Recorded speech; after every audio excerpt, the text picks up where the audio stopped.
मुझे अपने ज़िला किन्नौर के पत्रकार बंधुओं के साथ कुछ विशेष मुद्दों पर चर्चा करने के लिए यहाँ पर मैं बैठा हूँ। आज लगभग अब लोकसभा चुनाव का आखिरी दौर है। चुनाव का दौर ख़त्म हो गया है और 1 तारीख को वोट पड़ना है।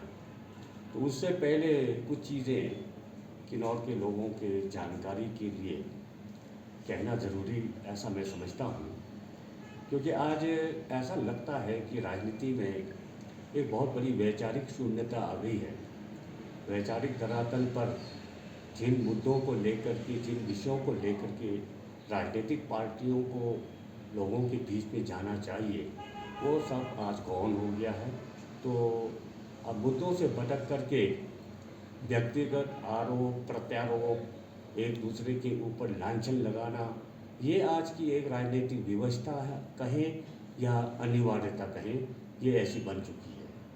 तो आज मैं तो सिर्फ इस विषय के ऊपर बात करने के लिए यहाँ हूँ कि आज पूरे देश के सामने जब हम लोकसभा का चुनाव का मतदान करने वाले हैं और संसद के लिए, जो भारत का सबसे बड़ा एक लोकतांत्रिक मंदिर है संसद, तो उसके लिए हमने मतदान करना है। तो मतदान करने से पहले हमारे को कुछ बुनियादी मुद्दों के ऊपर और इस देश के आने वाले भविष्य को लेकर के चिंतन करना, मैं समझता हूँ कि प्रत्येक भारतीय नागरिक का एक बहुत बड़ा कर्तव्य होना चाहिए। तो हम तो सीमावर्ती क्षेत्र में रहते हैं और सीमावर्ती क्षेत्र के होने के नाते हमारे ऊपर अपने प्रदेश, अपने ज़िले से भी बढ़ करके राष्ट्रीयता का प्रश्न हमारे सामने पैदा होता है। तो राष्ट्रीयता का जब मुद्दा आता है तो हमारे सामने एक और प्रश्न खड़ा होता है कि भारत की राष्ट्रीयता और उसकी प्रभुसत्ता को लेकर के, उसकी अखंडता और उसके सीमाओं की सुरक्षा को लेकर के आज कौन सा ऐसा दल है जो इन प्रतिबद्धताओं के ऊपर खरा उतर सकता है और बड़ी पूरी शक्ति के साथ देश को सुरक्षित रूप से संभाल सकता है। तो विडंबना ये है कि पिछले आज़ादी के 75 वर्षों में लगभग 60 साल कांग्रेस का शासन रहा। तो इन 60 सालों में देश ने अपने दम पर या राजनीतिक धरातल पर विकास के नई गाथाएं भी लिखी है और बहुत देश आगे भी बढ़ा है। लेकिन जैसे जैसे मेरा मानना है कि कांग्रेस पार्टी इस देश के लोगों के आकांक्षाओं के ऊपर जिस ढंग से उतरना चाहिए था उस ढंग से नहीं उतर पाई, उसका कारण ये हुआ कि वो लोगों के बीच में अपनी स्वीकार्यता को खोती चली गई। और आज ये हाल है कि वो पूरे देश में 543 सीटों पर चुनाव लड़ने लायक भी नहीं रह गई है। तो गठबंधन कर रहे हैं, गठबंधन में और लोग भी शामिल हैं।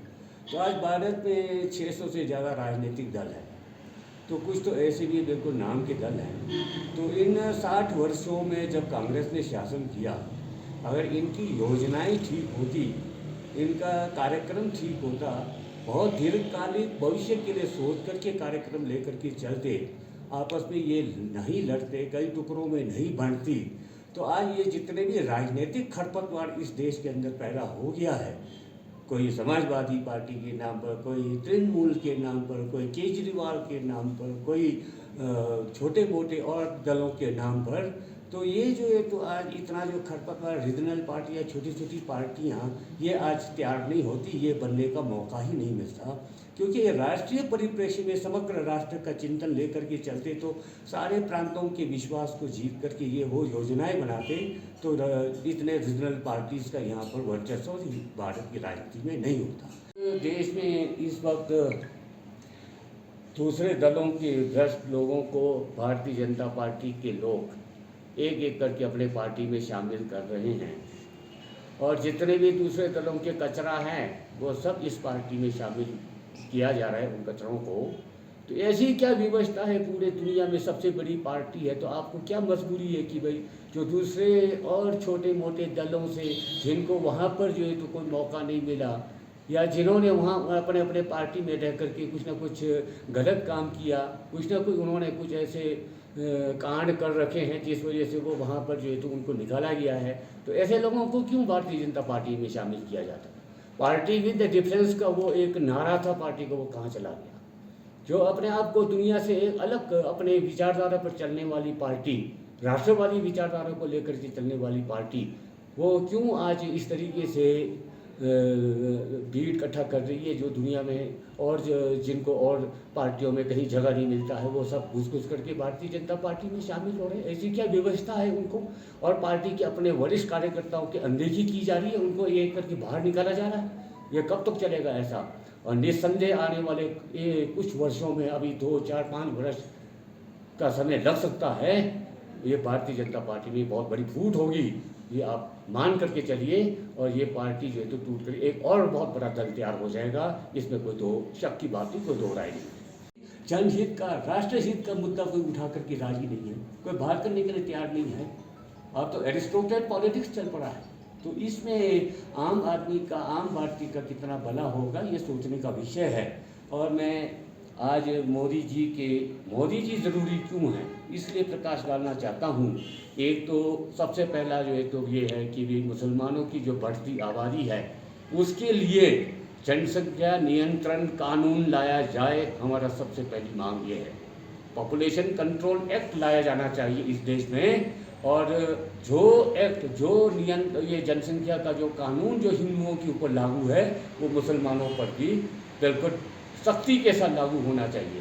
ये 15-15, 20-20 बच्चे पैदा करते हैं और हमारे यहाँ पर हिंदुओं की संख्या इतनी घट रही है कि आने वाले 20-25 साल के अंदर जो है तो हिंदुओं की, मुसलमानों की आबादी बिल्कुल बराबर होने वाली है। और अगर यही हाल रहा तो आने वाले 25 साल के अंदर 30 साल के अंदर यहाँ पर जो है तो सारे संस्थाओं में जो प्रतिनिधित्व है वो मुसलमानों की हो जाएगी, हिंदू माइनॉरिटी में चला जाएगा।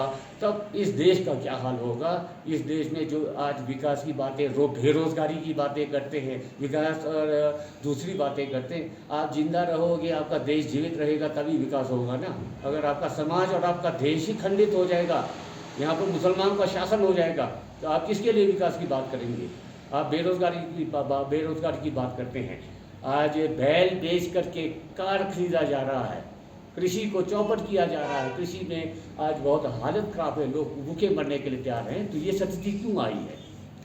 तो इसलिए हमारे को खुद को अपनी कमियां और अपना जनता को अपनी कमजोरियां भी समझना चाहिए। खाली नेताओं को गाली मारने से कुछ नहीं होगा। और एक दूसरी बात, अमेंडमेंट एक्ट है, वो भी आना चाहिए और जल्दी लागू होना चाहिए, ये पूरे देश में लागू होना चाहिए। अदरवाइज यहाँ पर आज किन्नौर के अंदर भी जो है तो पिछले वर्ष यहाँ पर देखा हमने कितने लोग जो है सफ़ेद टोपी पहन करके नमाज पढ़ने वाले खड़े हो गए। और कहाँ से आ रहे हैं, कौन आ रहे हैं, कोई पता नहीं है। बांग्लादेश के शरणार्थ जो घुसपैठिए, रोहिंग्या घुसपैठिए, बर्मा के घुसपैठिए, दुनिया भर के घुसपैठिए आज ये तो धर्मशाला बना करके इस देश के अंदर बैठ करके रोजगार, वो हमारे लोगों का रोजगार वो छीन रहे हैं, हमारे लोगों का सारा संसाधन वो खत्म कर रहे हैं, सारे संसाधनों पर वो अधिकार जमा रहे हैं। अवैध घुसपैठ वालों को अपने वोट के खातिर ये राजनीतिक पार्टियां जो है तो वोटर बना करके उनको श्रेय दे रही है। इन सारी चीज़ों के ऊपर देश की जनता को संज्ञान लेना चाहिए और ये CAA कानून जो तो लागू होना चाहिए। इसके लिए हम एक बार फिर चाहते हैं कि देश के अंदर मोदी जी दोबारा प्रधानमंत्री बने और बहुमत के साथ जब इनका शासन आएगा कि जो आदमी धारा 370 को ख़त्म कर सकता है, जो आदमी 3 तलाक को ख़त्म कर सकता है, जो आदमी इस देश के अंदर एक बहुत बड़ा ये भारतीयता के, भारत के गौरव को इतने विश्व के अंदर बहुत बड़ा एक स्थान दे सकता है, तो ऐसा आदमी जो है तो हमारे देश के लिए आने वाले समय में ज़रूरी है, ऐसा मेरा मानना है। समर्थन के लिए लोगों से अपील करके, और जहाँ तक भारतीय जनता पार्टी के नेतृत्व का सवाल है, एक अनुरोध मैं करना चाहूँगा कि पार्टी संगठन को लेकर के पुनर्विचार किया जाए। जिन लोगों ने पार्टी के लिए अपना जीवन खपा दिया है, उन लोगों का सम्मान होना चाहिए। उन लोगों को सम्मान के साथ आज के दौर के जो नौजवान जो युवा लोग हैं उनको पता नहीं है कि भी जिला किन्नौर में भारतीय जनता पार्टी किस ढंग से और किस रूप में स्थापित की गई थी। कल परसों मैं देख रहा था किसी पत्रकार सम्मेलन में कुछ लोग कह रहे थे कि भारतीय जनता पार्टी का कोई झंडा उठाने वाला, डंडा उठाने वाला नहीं था, हम लोगों ने किया। इस तरह से भ्रामक प्रचार नहीं करना चाहिए, अन्यथा भगत सिंह किन्नर को मजबूर होकर के सारे किन्नौर के राजनीतिक इतिहास का एक लेखा जोखा जनता के सामने लाना पड़ेगा। इस बात का उनको भी ध्यान रखना चाहिए।